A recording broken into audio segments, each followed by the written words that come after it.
This, understand, please, is a continuation, the third in a series of 4 seminars on Mahayana Buddhism.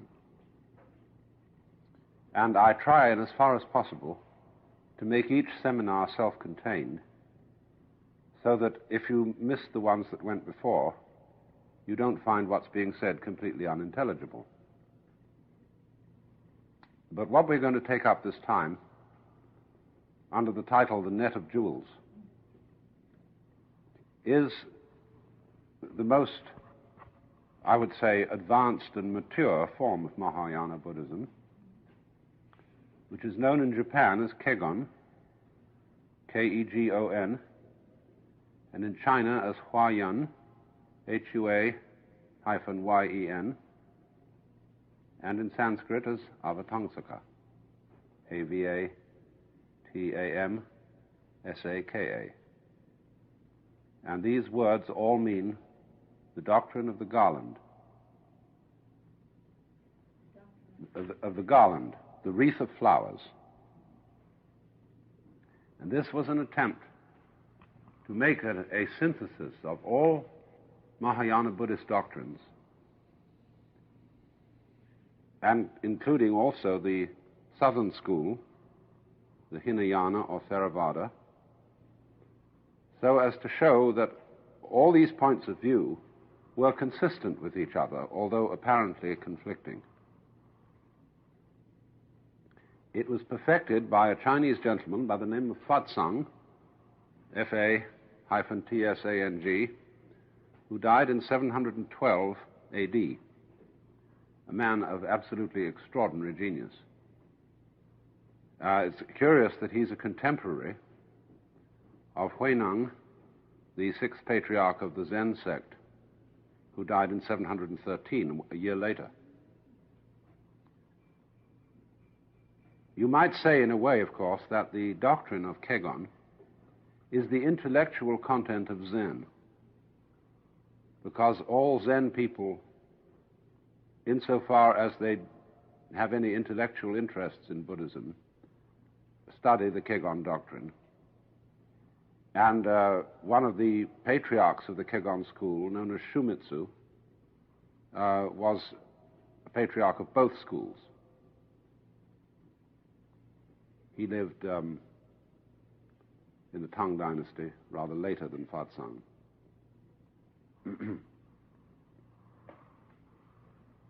Now, let me remind you of one thing, that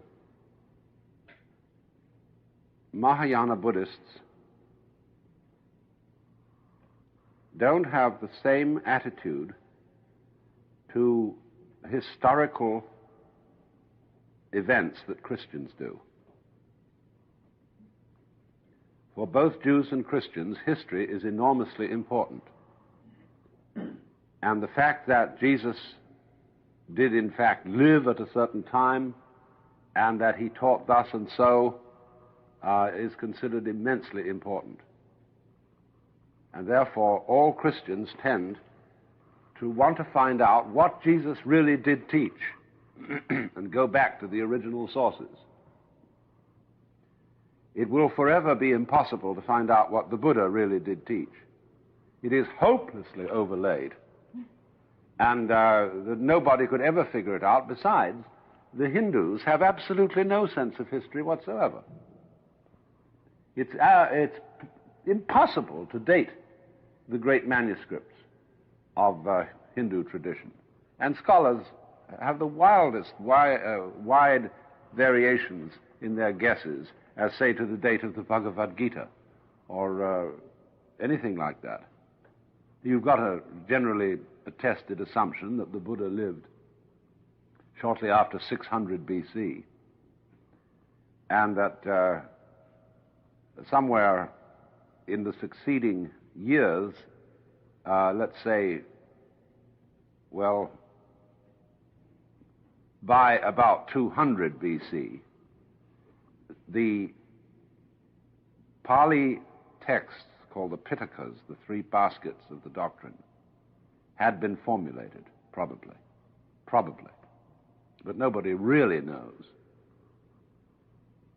But then you see we have a whole succession of sutras which represent the various points of view of the Mahayana,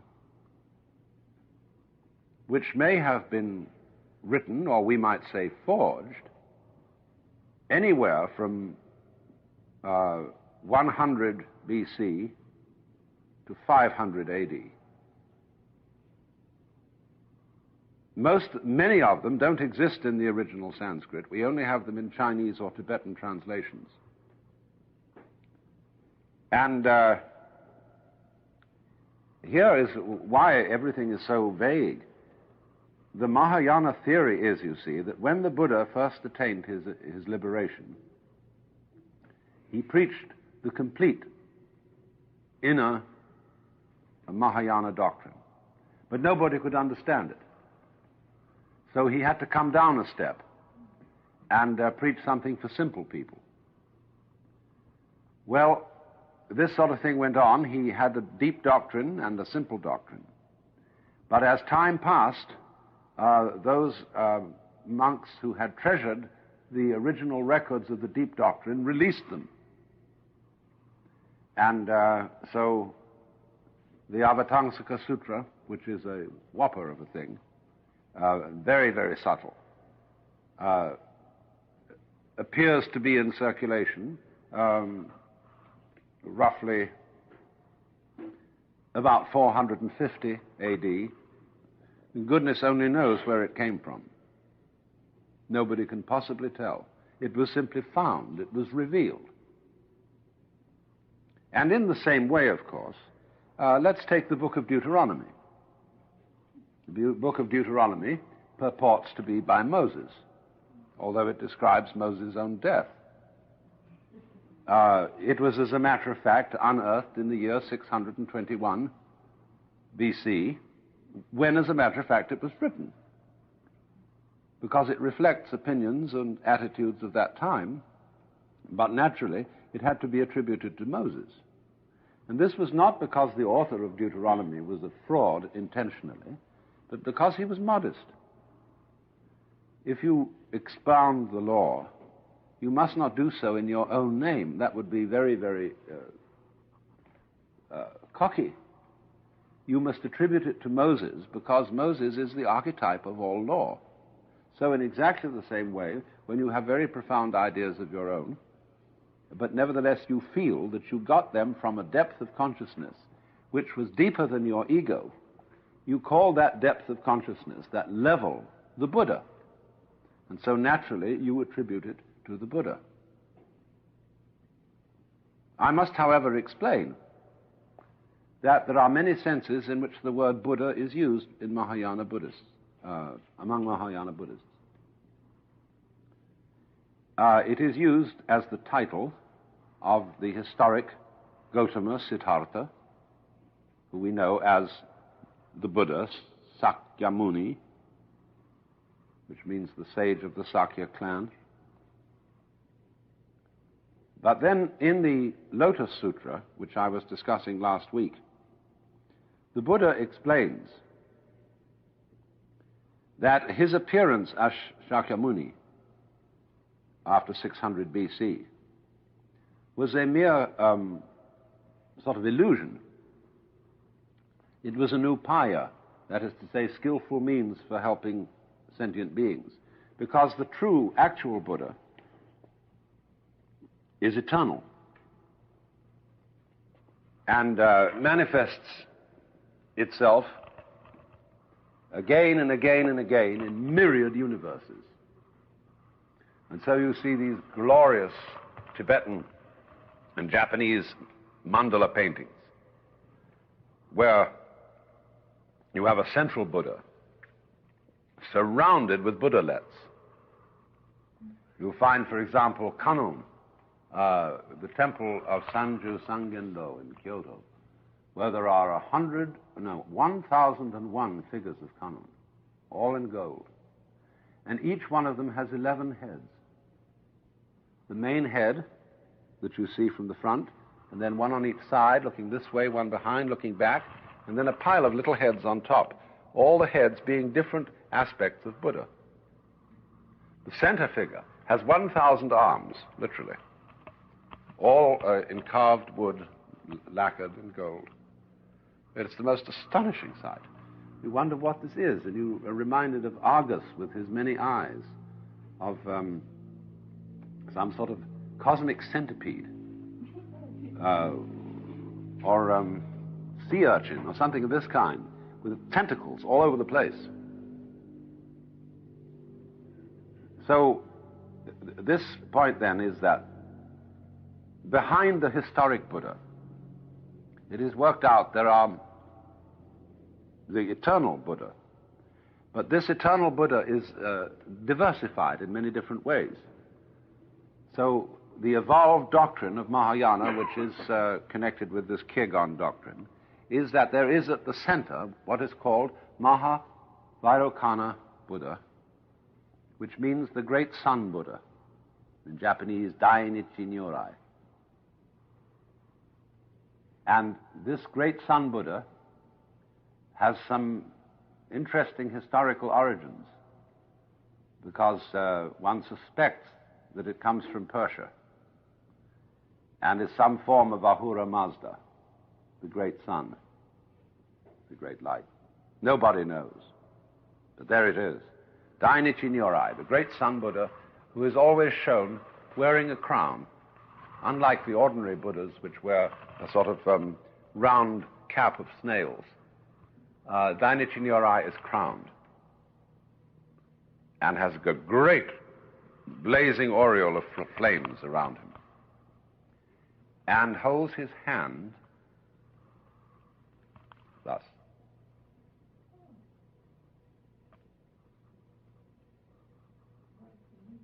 Well, it's pretty obvious, isn't it?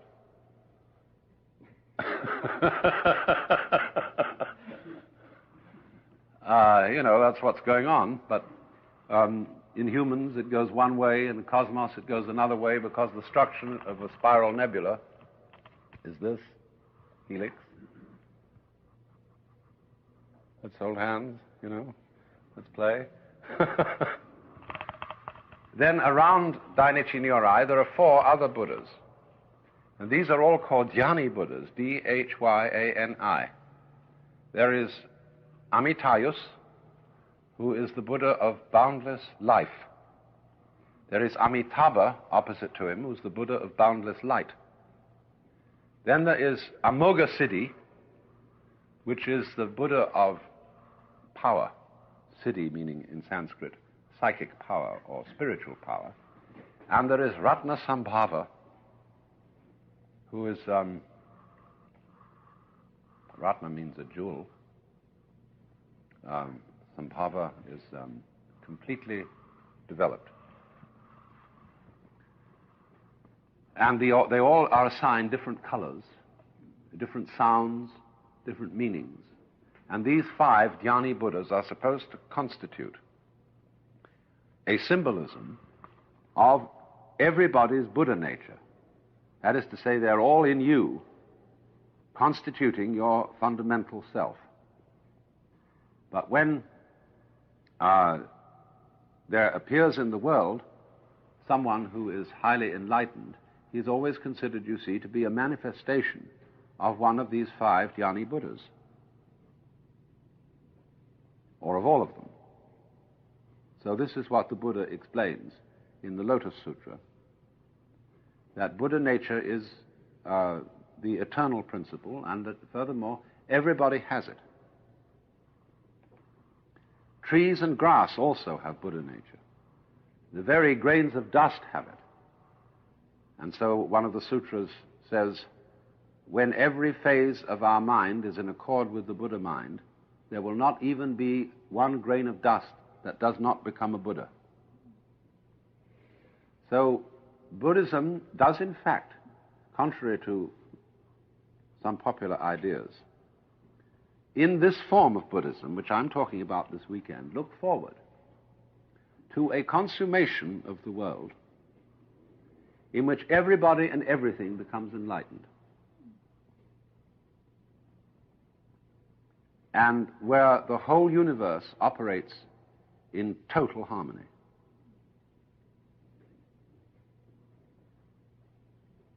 Now, it's difficult to understand in what kind of time this is expected to happen. I don't mean in what length of time, I mean in what kind of time. It doesn't seem to be that it will be in what we call the future. But you see, the kind of time that we are living in is only one of many possibilities of time. You know, we think so, especially, I think some scientists are too apt to assume that what we call the physical universe is really what there is, and that there's nothing more than that. I find this an inconceivable assumption, that this is all there is, because we know already, you see, that there are all kinds of levels of existence outside our senses, but within the reach of our instruments. Goodness knows what there is beyond the reach of the instruments. And also in directions that we've never thought of. I mean, people develop these things in science fiction. They love to make up the idea of worlds corresponding to Riemannian spaces, because Riemann invented equations for there being ever so many different kinds of dimensions and spaces, and you can theoretically conceive this.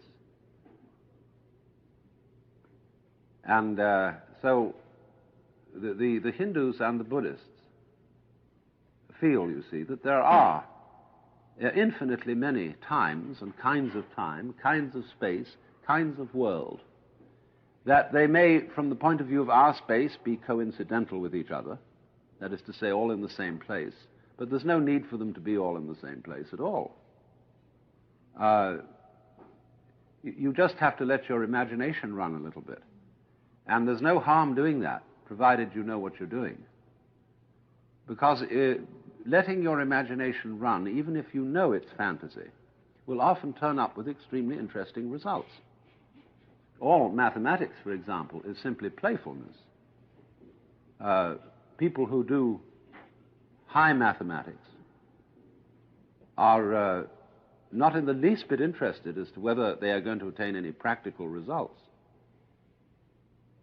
They're just doing things like very, very involved crossword puzzles and seeing how to manipulate them. Well, this is simply really a use of disciplined imagination. And so in the same way, many of these Buddhist fantasies are disciplined imagination going to work on the world. So in some state which they would consider the goal of things, but you may also understand the goal not as being in future time, but as being in what you might call basic time, time behind time, time beyond time. There is the state of total fulfillment. Now, I want to read to you a description of this state, which is rather curious. It's the work of a very famous Buddhist scholar, John Blofeld, who was adventurous enough to take some mescaline and suddenly got a real shock because he found out practically everything he'd always known in theory. And this is a very interesting experience because I'm not going to read all of it.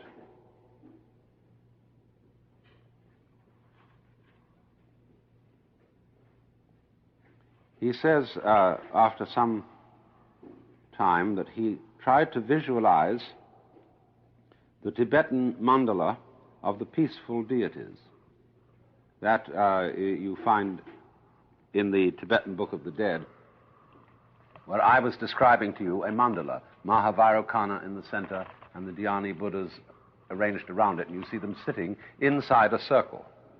Well, there are all sorts of these mandalas that you see in Tibetan art, and we'll go into this a good bit next weekend. But the mandala of the peaceful deities is used as a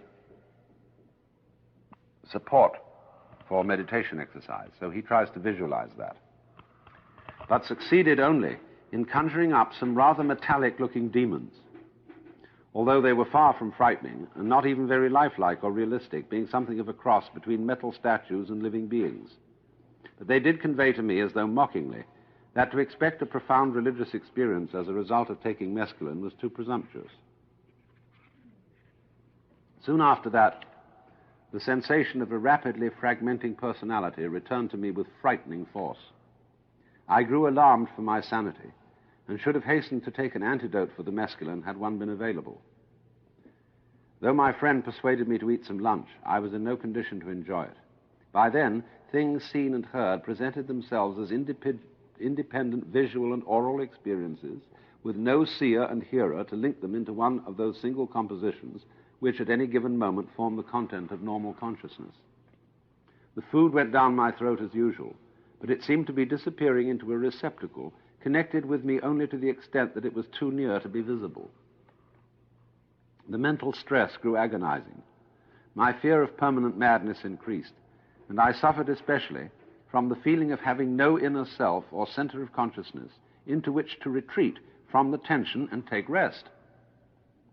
An additional discomfort was the sensation of bright lights shining now and then from behind me, as though someone was standing there flicking a flashlight off and on. The movements of my manservant, who came in several times with dishes of food, sweets, and coffee, occasioned great uneasiness. Whenever he was out of sight, I felt he might be standing behind me for some vaguely sinister purpose, and since he knew nothing of the experiment, I was afraid he would suppose that I was mad. Doubtless anyone else's uninvited presence would have made me equally distrustful and uneasy, though I was not bothered at all by the company of my friend, because he was in the know, and I felt the need of a nurse or guard. No words can describe the appalling mental torment that continued for well over an hour. All my organs and sensory experiences seemed to be separate units. There was nothing left of me at all, except a sort of disembodied sufferer, conscious of being mad and racked by unprecedented tension. There seemed no hope of being able to escape this torture, certainly for many hours, perhaps forever. Hell itself could hardly be more terrifying. About 1 p.m., I dragged myself to my bedroom, shut myself away from everyone like a sick animal, and fell on my bed. In my extremity, I suddenly made a total surrender and called upon my Idam. Now, in one of the schools of Mahayana Buddhism, it is taught that all deities, and therefore a man's own Idam, or indwelling deity, are products of his own consciousness. And that when consciousness is unimpeded by karma, it is clearly seen not to be the property of the individual, but common to all beings, to be the sole reality in all the universe. And he makes various notes on that. Anyway, this is the meaning of the Idam. It means your fundamental identity beyond all personal differentiations. So come madness or death or anything whatever, I would accept it without reservation, if only I could be freed from the tension. For the first time in my life, I ceased to cling to self, loved ones, sanity, madness, life, or death. My renunciation of myself and its components was so complete as to constitute an act of unalloyed trust in my Idam. Within a flash, my state was utterly transformed. From hellish torment, I was plunged into ecstasy, an ecstasy infinitely exceeding anything describable or anything I had imagined from what the world's accomplished mystics have struggled to describe. Suddenly there dawned full awareness of three great truths which I had long accepted intellectually, but never until that moment experienced as being fully self-evident. Now they had burst upon me, not just as intellectual convictions, but as experiences no less vivid and tangible than are heat and light to a man closely surrounded by a forest fire. 1. There was awareness of undifferentiated unity, embracing the perfect identity of subject and object, of singleness and plurality, of the one and the many. Thus I found myself, if indeed the words I and myself have any meaning in such a context, at once the audience, the actors, and the play. Logically, the one can give birth to the many, and the many can merge into the one, or be fundamentally but not apparently identical with it. They cannot be, in all respects, one and many simultaneously, not logically. But now logic was transcended. I beheld, and myself was, a whirling mass of brilliant colors and forms, which, being several colors and several forms, were different from one another, and yet altogether the same at the very moment of being different. I doubt if this statement can be made to seem meaningful at the ordinary level of consciousness. No wonder the mystics of all faith teach that understanding comes only when logic and intellect are transcended. In any case, this truth, even if at an ordinary level of consciousness it cannot be understood, can in a higher state of consciousness be directly experienced as self-evident. Logic also boggles at trying to explain how I could at once perceive and yet be those colors and those forms, how the seer, the seeing and the seen, the feeler, the feeling and the felt could all be one. But to me all this was so clearly self-evident as to suggest the words childishly simple. 2. Simultaneously, there was awareness of unutterable bliss, coupled with the conviction that this was the only real and eternal state of being, all others, including our entire experience in the day-to-day world, being no more than passing dreams. This bliss, I am convinced, awaits all beings when the last vestiges of their selfhood have been destroyed, or, as in this case, temporarily discarded. It was so intense as to make it seem likely that body and mind would be burnt up in a flash. Yet though the state of bliss continued for what I later knew to be 3 or 4 hours, I emerged from it unscathed. 3. At the same time came awareness of all that is implied by the Buddhist doctrine of dharmas, namely, that all things, whether objects of mental or of sensory perception, are alike devoid of own being, that is the word svabhava, existence as independent realities. That's what they're devoid of that. Mere transitory combinations of an infinite number of impulses. This was as fully apparent as are the individual bricks to someone staring at an unplastered wall. I actually experienced the momentary rising of each impulse and the thrill of culmination with which it immediately ceased to be.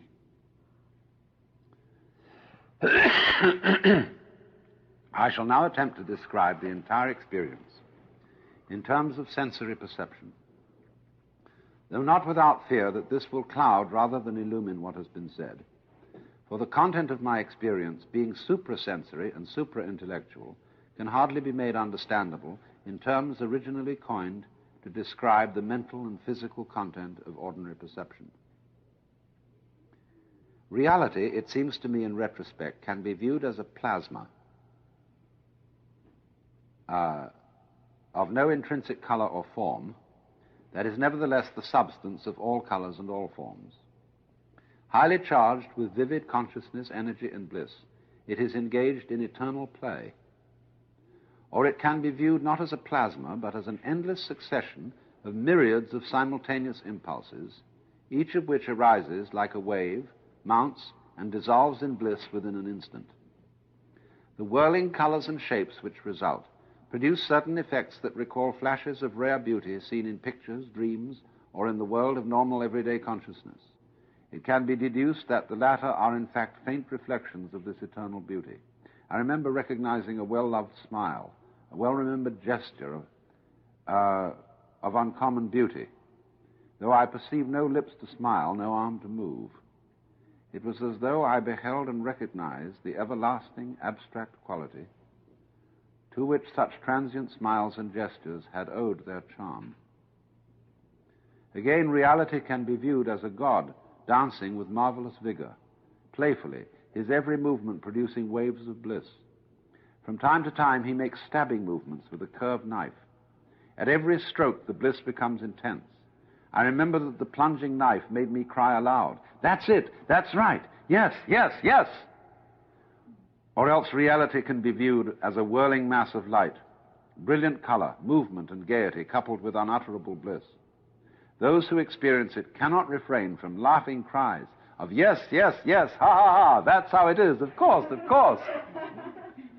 I felt as though after many years of anxious search for the answer to some momentous problem, I was suddenly confronted with a solution so wholly satisfying and so entirely simple that I had to burst out laughing. I was conscious of immense joy and of incredulous amazement at my own stupidity in having taken so long to discover the simple truth. Within this play of the universe, there is endless giving and receiving, though giver gift and receiver are, of course, the same. It is as though two deities who are yet one are locked in ecstatic embrace, giving and receiving with the abandon of adoration.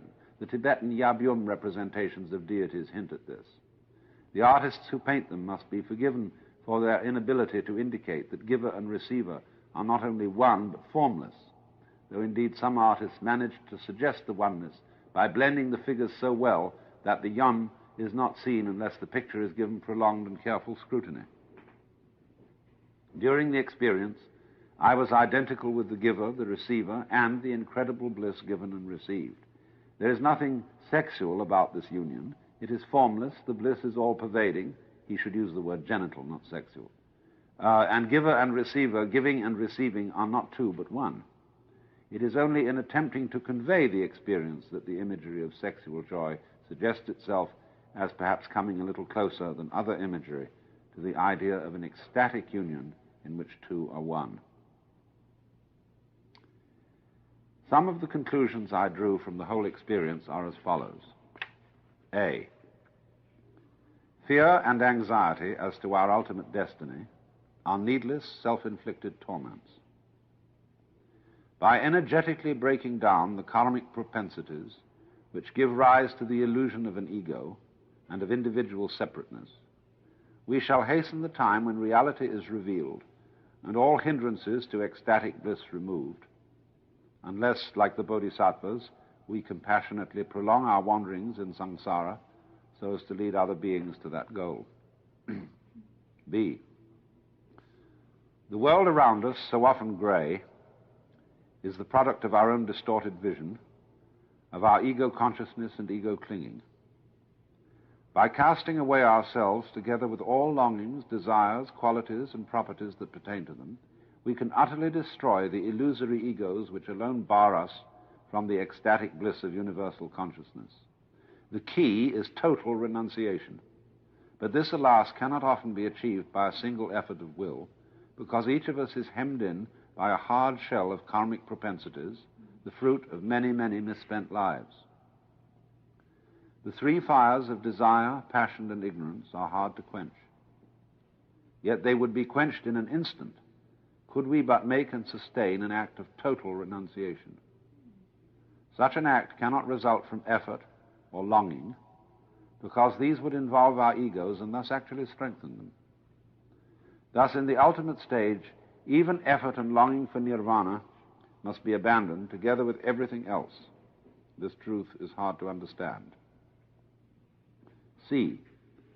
The Buddha's experience indicates that when enlightenment, that is, full awareness of that blissful reality whose attributes include inconceivable wisdom, compassion, light, beauty, energy, and gaiety, is obtained in this life, it is possible to continue carrying out human responsibilities, behaving as required, responding to circumstances as they arise, and yet be free from them all. So it is with the talented actor who, in the part of Romeo, weeps real tears.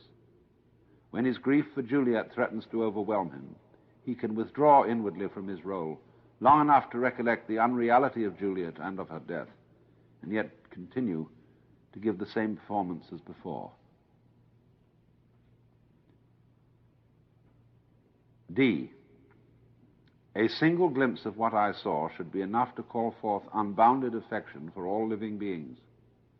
For however ugly, smelly, or tiresome they may seem, all that is real about them is that gloriously blissful, shining consciousness which formed the center of my experience.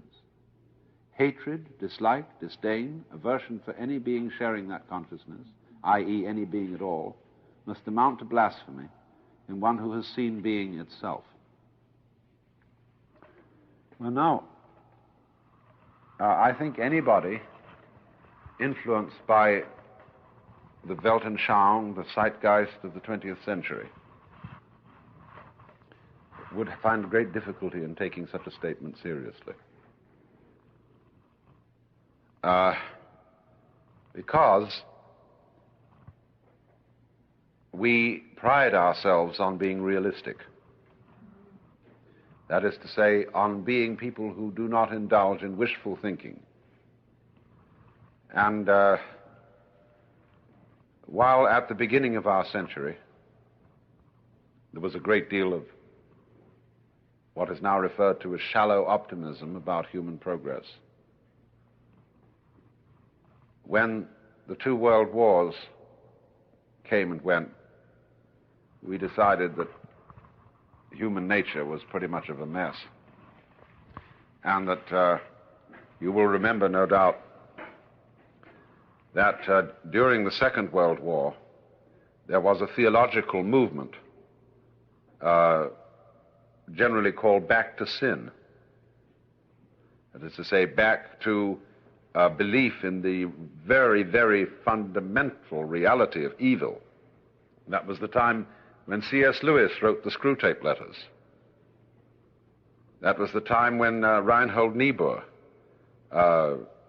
wrote Nature and Destiny of Man. And this was saying, you Westerners have got too civilized and too sentimental. You don't really admit and face the fact of how ghastly things can be. Well, now, therefore, for that reason, a description like this, which says the way things really are, is a ball without any exception whatsoever, and it is real, and you are just on vacation from it for a moment, which when you get out of it will seem like nothing, see? This is not a statement or an attitude that is coming out of anything like a sentimental culture.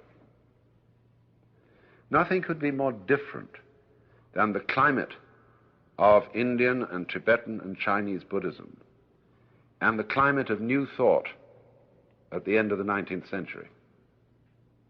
After all, New Thought, Christian Science, Unity, all those movements were conceived in the great American prosperity of New England,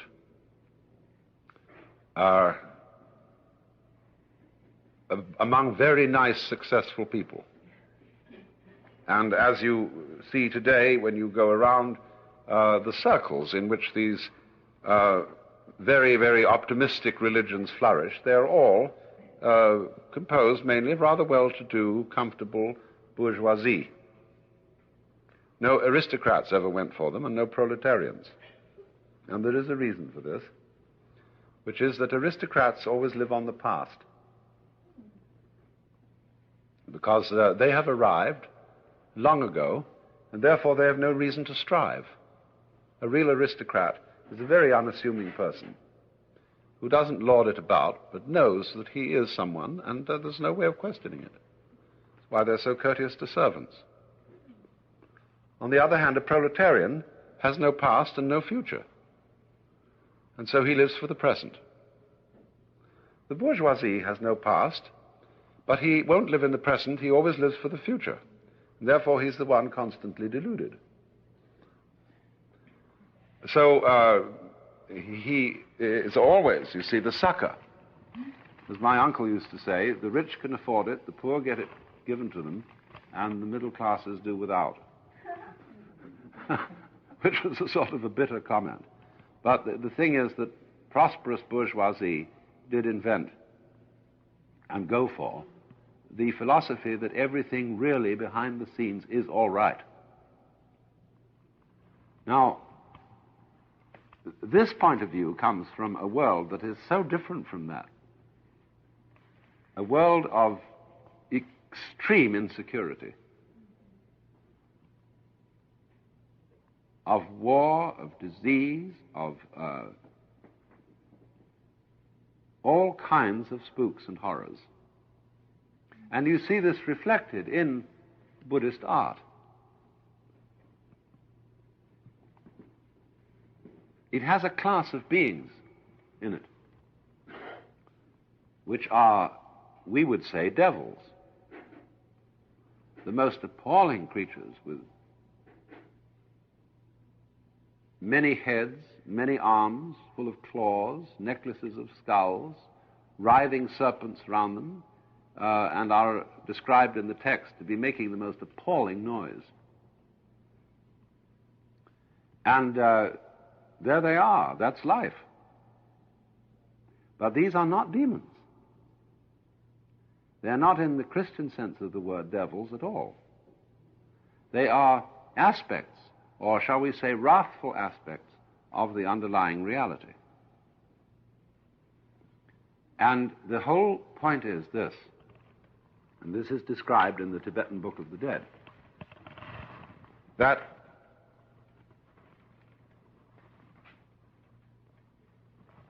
you have to face these things in the conviction that they are simply illusions of your own mind. But you don't try to push them away by thinking of something else, see? As if this is not to say, well, don't think thoughts like that. They're negative. When you get negative thinking, this is the different principle. You don't substitute something positive. What you do is, you go slam bang into the middle of the negative. As this man did, you see, in describing his vision when he got this awful state. He just plunged, you see, let go and plunged right into it.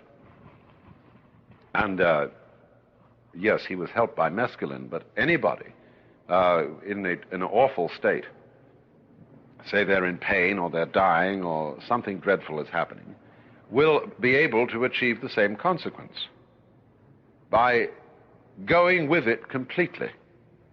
I remember this wonderful German who wrote the book called Hara, you know, on Zen meditation. It's about belly. Hara means belly. Von Durkheim, Karlfried von Durkheim. And he said to me, you know, I'm having a very interesting time because working in Germany after the awful ravages of the war has brought me some very interesting contacts.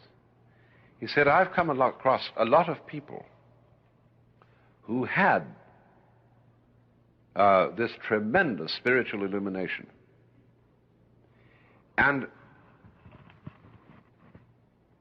sort of when it passed off, believed that they had had some kind of a lapse of mind or hallucination under extreme stress. And when they tried to tell anybody else about it, they were laughed off. And he said there were three kinds. There was the experience of the dud bomb. You heard it coming, and there was this frightful whistle. And then there was a thud, and nothing happened. But in the meantime, you knew this was it. And you gave up and surrendered completely. You just let go. And suddenly it became apparent, exactly as he says, that everything is completely gorgeous. Then he said there was a second instance. A person in a concentration camp with no sentence, no law, no nothing, absolutely convinced that he would never, never get out. Never. And he accepted it. And the same thing happened. And he said there was a third class of catastrophe, very common to people. That was to be completely uprooted. To be a displaced person with all your possessions, all your money, all your career totally destroyed. And when some people just accepted this, the same thing happened to them. And the funny thing about it is, you see, that it's so queer because it's so difficult to pin any kind of morality on this. You see at that moment that the other people who are suffering and are resisting it and are having an awful time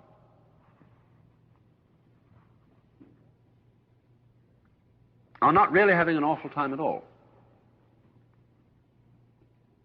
They are actually,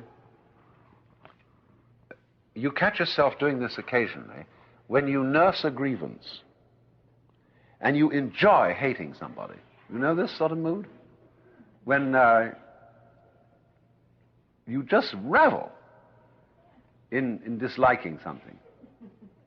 So in this way, from the vision one can see life reveling in agony. It's a very weird way of looking at things. And of course, you can't carry that over into practical life and say, now I should torture you because you're going to enjoy such exquisite agony. See? You don't do that. But this is how it is seen from this particular point of view, this particular shift in consciousness. And the funny thing is, as he indicates, it's so simple. There's no question about it. It's absolutely clear. Now, this is, in other words, what we're talking about is what is the Buddhist vision of the consummation of mankind, of being, what it's all about. Hard to say when, where, from what point of view, but somewhere rather fundamental. So you can say, well, is this a hallucination that people slip into every now and then, like getting drunk or crazy or having mumps or measles or something that just distorts your point of view and gives you what would be called euphoria? You know, when you want to use a put-down word for happiness, you call a person euphoric. So you could argue that way, and it would be quite legitimate to argue that way within the zeitgeist of our times,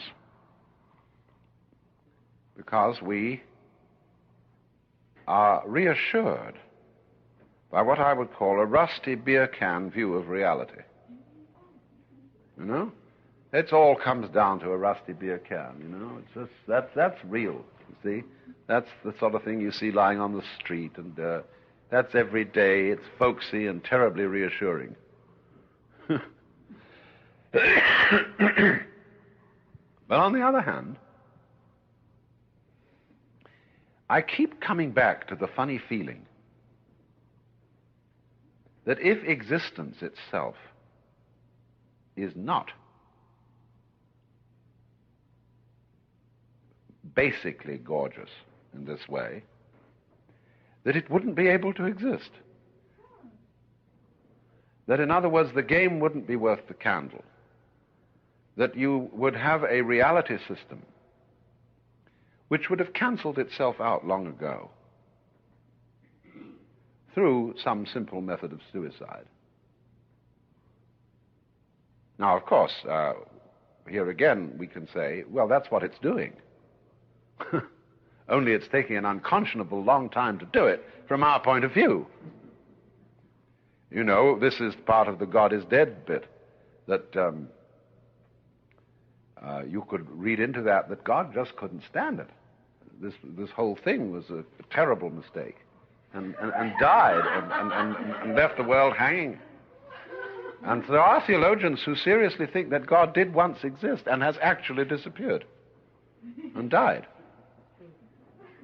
This is unbelievable, but it is so. This is more or less, as I understand it, the position of Altizer. But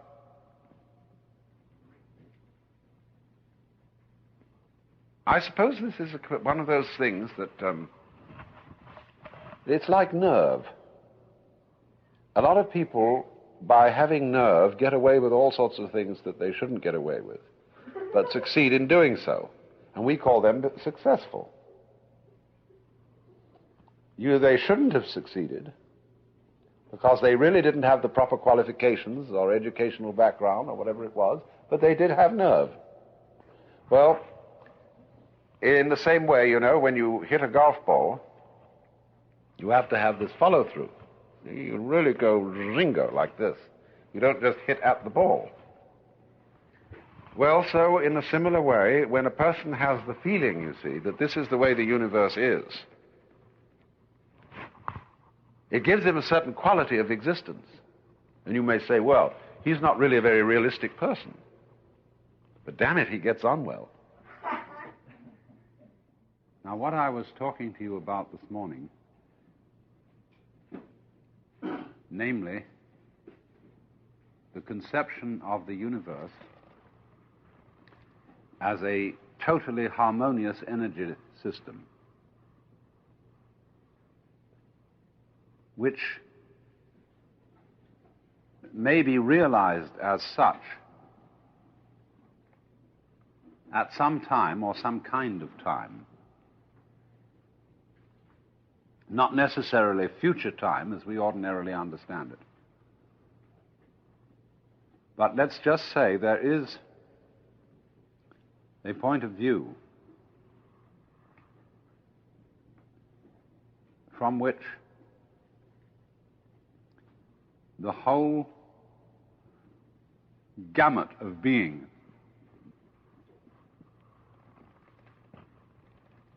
may be considered as completely harmonious. This is called, in the philosophy we're discussing, that is to say the philosophy of the Avatamsaka, the Dharma Dhatu. Dharma, D-H-A-R-M-A, Dhatu, D-H-A-T-U. Literally the realm or domain of the Dharma. The Dharma being this complicated, difficult, indeed impossible Sanskrit word that is usually translated law in English, but which can also mean method, function, rather like our word principle, as in the phrase to get the principle of the thing.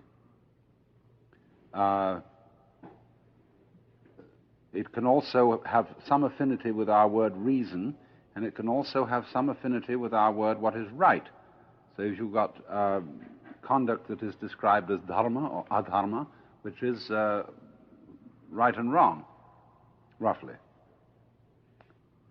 Dharma Dhatu, therefore, really means the order of the universe, what it is fundamentally. And I was pointing out that fundamentally this order is a harmony.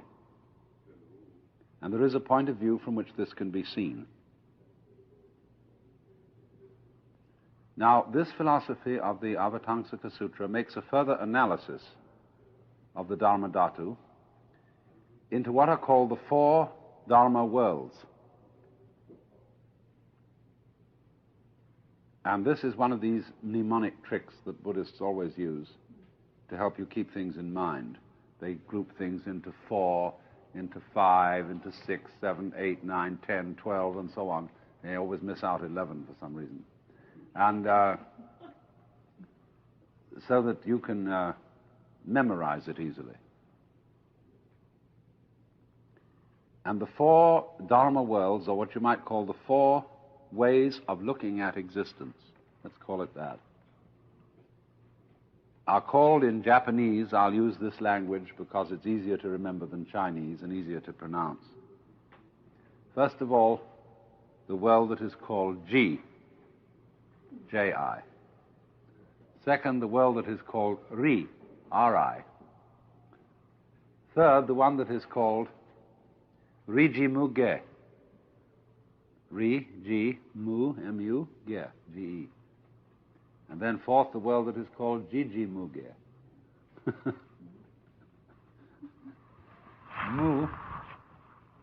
Well, I will go through these things in order. First of all, the way of looking at the world as Ji. The character Ji in Chinese has a very complex set of meanings. It can mean ordinarily a thing or an event. It can mean business, that is to say, something that matters, that's important. It can mean a fuss. It can mean affectation. So that a person who might be described as buji in Japanese, no Ji. Suzuki once wrote me an autograph, and he wrote the three characters Buji Nin, which means a no-fuss man. And Bujinen is a man of whom the poem says that I quoted to you last week. Entering the forest, he does not disturb a blade of grass. Entering the water, he does not cause a ripple. You know, like those wonderful South Sea Island pearl fishers who can dive, cutting the water like a knife and hardly making any splash at all. This kind of harmonious relationship with circumstances in which one doesn't stand out like a sore thumb, that is Buji, no Ji. So Ji, the fundamental meaning, is whatever it is that stands out. That is to say, the distinct, the particular, the individual, the sharp. So in contrast with Ji, which is one point of view toward the world, is Ri. Ri is a Chinese character pronounced by the Chinese Li, which almost all of you will by now be familiar with, because I have explained in previous seminars that this character means, fundamentally, the markings in jade, or the grain in wood, or the fiber in muscle. Now, at the stage of Chinese history that we're talking about, which is 712 AD, when this particular philosophy was really matured by Fazang, the word Ri or Li meant what I've been referring to all along as the undefinable substratum of things, like the mirror underneath all the various reflections in the mirror, or the diaphragm of the radio underlying all the sounds which the loudspeaker produces, or the eye as fundamental to sight, the ear as fundamental to sound. So you could put it this way then, that what G stands for is the individual reflections in the mirror, and what Ri stands for is the mirror. Fazang himself explained it to one of the Chinese emperors by the image of a golden lion, and he wrote a long treatise on the golden lion, which if you want the whole thing and want to study it carefully, you will find in volume 2 of Feng Yulan's History of Chinese Philosophy. This is incidentally, anyone seriously interested in these things should possess these 2 volumes, published by Princeton. And in the second volume, he has a long, long exposition of Fazang. And the nice thing about Feng Yulan is he's a very conscientious historian, because most of his book is quotations. He simply weaves in the original sources with explanatory help-outs and just lets you have it. And I think he's extraordinarily good. But he's not easy reading. But he has the whole of the Golden Lion exposition here, which Fazang used to make the Huayan, or the Garland doctrine, comprehensible to a slightly stupid emperor. I say slightly. So he used the idea of the Golden Lion because he used the form of the lion to represent Ji, that is the individualizing principle, and the gold to represent Ri, which is the underlying. And you remember we discussed this last week because in another way and from another point of view, we were talking about the Western distinction between form and substance, and how we have grown up with our common sense geared to the idea that every shape is a shape of some stuff. But we consider the shape principle, the form principle, to be spiritual, and the stuff principle to be material. In other words, form is a higher order of being than matter, because we think of matter as stuff. The form of the pot is a higher principle than the clay out of which it is made. That's the way we think. But in this Buddhistic and Hindu way of thinking, it's exactly the other way around. The gold is used to represent the higher principle, and the form of the lion is used to represent the material. Because you see, there isn't a word in Sanskrit that corresponds to our word material. They use rupa, and rupa means form. When, in other words, a Sanskrit thinking person wants to indicate what we call the material world, he doesn't really say material, he says formal. The world of form. Then when he wants to indicate higher worlds that are spiritual, he calls them arupa, which are formless. So in his way of thinking, the gold underlying the form of the lion represents a deeper, more basic order of reality than the form of the lion. You have to get used, you see, to these funny flips in metaphor as used between Chinese-speaking peoples or Sanskrit-speaking peoples and English or German-speaking or Greek-speaking peoples.